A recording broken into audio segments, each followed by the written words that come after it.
Bonjour Monsieur Caillé.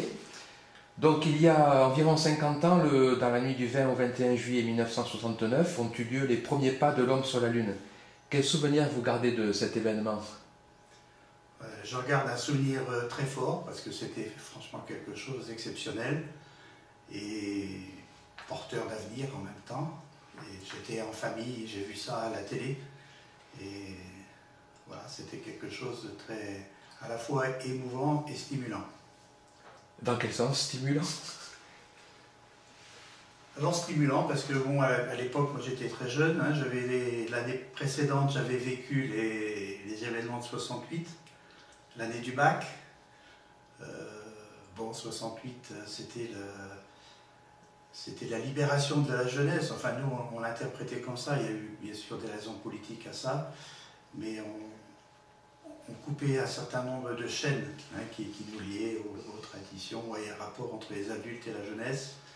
Et pour moi, j'ai pensé un peu que c'était presque normal, finalement, que l'homme aille jusqu'à la Lune et y pose le pied, puisque tout nous semblait possible, on était libre, tout était permis pour l'avenir.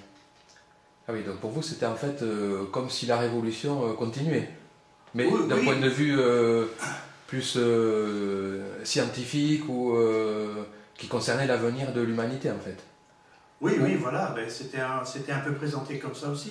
Il fallait que l'homme se libère un peu de la Terre, qu'il pense à l'avenir.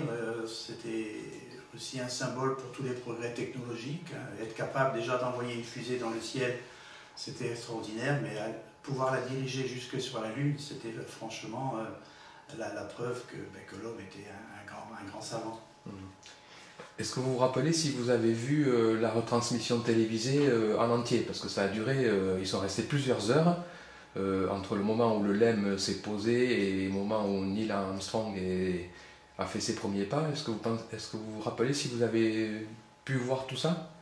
J'ai vu les premiers pas quand Neil Armstrong il sort de la capsule, oui, ça je me rappelle. J'ai vu les moments avant, mais je ne me rappelle pas avoir vu être resté pendant des heures devant la télé. Oui, d'accord. Voilà, ben, est-ce que vous avez quelque chose à rajouter sur en fait qu'est-ce que ça représentait pour vous cet événement? Vous l'avez dit un peu déjà, mais est-ce que Oui. vous avez envie de rajouter quelque chose? En prolongement de ce que j'ai dit précédemment, il se trouve que moi, bon, après, à la rentrée de l'année 1969, je partais faire des études de géologie. Donc je faisais ça par choix, parce que j'aimais bien les pierres, j'aimais bien la géologie.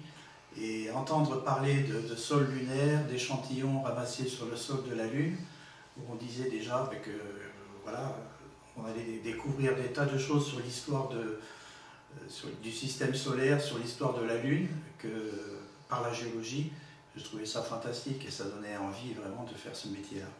Donc pour moi, oui, c'était quelque chose qui était vraiment une promesse pour l'avenir. Et vous ne savez peut-être pas, mais après Apollo 11, si vous le savez sans doute, il y a eu Apollo 12, 13, 14, 15, 16 et 17. À chaque fois, les astronautes étaient toujours ou quasiment toujours des militaires et des pilotes, sauf à la dernière mission, Apollo 17. Un scientifique faisait partie des deux astronautes qui ont marché sur la Lune. Et vous savez qu'est-ce qu'il faisait comme métier, ce scientifique? Il était probablement géologue. Il était géologue, voilà. Oui. C'était Harrison Schmitt, Oui. donc le seul qui était pas pilote d'essai ou Oui. qui n'était pas militaire, Harrison Schmitt. Et effectivement, on dit aussi que parmi les dizaines de kilos de roches lunaires qui ont été ramenées, on continue encore à les étudier parce qu'on n'a pas tout appris encore sur l'histoire et la géologie de la Lune. Oui. Oui. Alors bien sûr, j'ai été géologue toute ma vie, mais je ne suis jamais allé sur la Lune. Ça ne m'a pas manqué forcément, mais bon, je sais qu'il y a encore beaucoup de choses à découvrir dans l'espace. Et voilà. La science continue ses exploits. C'est vrai, merci, monsieur Caillé.